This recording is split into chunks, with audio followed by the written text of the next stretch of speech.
Angibingelele bafethu egameni lenkosi yethu Jesu Kristu kulesithathu ekseni. Siyambonga uNkulunkulu ukuthi usigcinile waba nathi bafethu, wasipha inhlanhla yokuba sibe khona futhi nakulolu suku namhlanje. Abanye bayaphuma baye emsebenzini, abanye bazophuma baye ezikoleni, abanye bayaphuma baye ebedlela, abanye bayaphuma bayofuna umsebenzi, abanye baya ama-interviews, abanye baya kwimihlangano ehlukahlukene, abanye baya emsebenzini ebucayi, critical jobs, imisebenzi abantu babeyisebenza umuntu angazi noma uyobuya yini osukwini. Kodwa-ke siyakhulela ukuthi uNkulunkulu womusa mangabe nani anithwale bafethu egameni likaJesu. Ngaphandle kokumosha isikhathi, akasingene bafethu ezwini lanamhlanje ukuthi uNkulunkulu ufuna ukuba sikhuleke kanjani namhlanje. Izwi esizolithola bafethu lapha kwabaseRoma chapter number 12 uverse number 1 and 2 phela okufundeka khona kanje.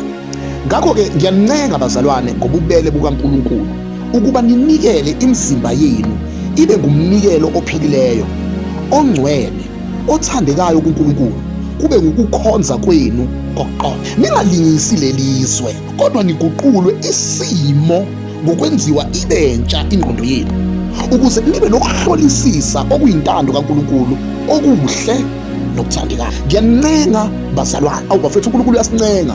Singobani bazalwane thina singaba nestatement esithi asincengani, kodwa uNkulunkulu wasezulwini ekhipha into yokuthi enguNkulunkulu ukwazi ukusincenga. Abazalwane, yazi yakhona ilanguage ukuthi ayangimncengi mina ubani. Bafethu, angazi ngayilungisa kanjani leyo nto ngoba uNkulunkulu yena uqobo lwakhe uthi uyasincenga bazalwane. Umuntu uncengwa ngenxa ukuthi kunento angayiqondi kahle, kunento angayi-understandi kahle, noma kunenqumo aseyithathile ephambana nalento ancengelwa yona. Manje uNkulunkulu uthi ufisa ukuba imizimba yethu ngaphambi kokuba sinikele ngesinganikela ngako, noma singanikela ngemoto, noma unganikela ngemali, noma unganikela noma ngabe yini onayo ephathekayo. Uthi uNkulunkulu leyo nto leyo it's a secondary offering.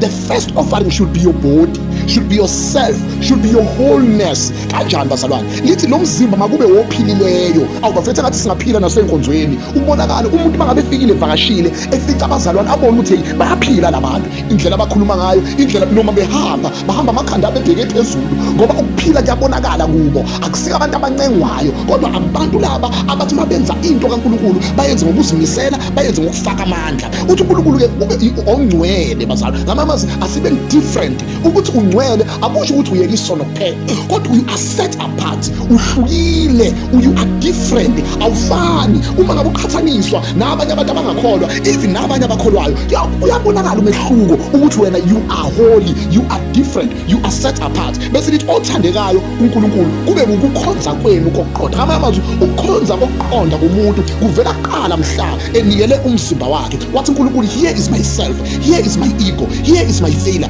here is me, the wholeness of me, ngiyazinikela kuwe weNkulunkulu. Bese thi-ke uma ke nenze njalo noma indlela engenza ngayo ukuba ningalingisi lelizwe, kodwa niguqulwe ingqondo yenu ibentsha. Ngamanye amazwi, indlela ocabanga ngayo manje ngawe, indlela ocabanga ngayo ngoNkulunkulu, indlela ocabanga ngayo ngabantu abakusurroundile, indlela ocabanga ngayo ngezimo ezihlaselayo, kufanele ube nomehluko ukukhombisa ukuthi wena you have given yourself to God. Azathi uPaul akusayimi ophilayo, kodwa uKristu ophila kimi. When you have offered yourself to God, akusaphili wena, izinto awusazicabangi ngokwengqondo yakho nangokwendlela yakho, kodwa yonke azathi mawubeka indawo womqondo owawukhona kuKristu Jesu, owathi nesimo sikaNkulunkulu wazithoba elalela. Ngamanye amazwi, you offer yourself to God, you offer yourself as a living sacrifice, as the holy body. Umzimba wakho, into yakho mayithandeke. Lithi izwi kaNkulunkulu babethandeka kubantu bonke. Lize lithi izwi kaNkulunkulu nize mhlolisise, nizokwazi ukuhlolisisa okuyintando kaNkulunkulu, okuhle nokuthandekayo. Bafethu, yazi yakhona into yokuba negative endlini kaNkulunkulu, yazi yakhona into yokuba negative kuwe nangezimo obhekene nazo, kodwa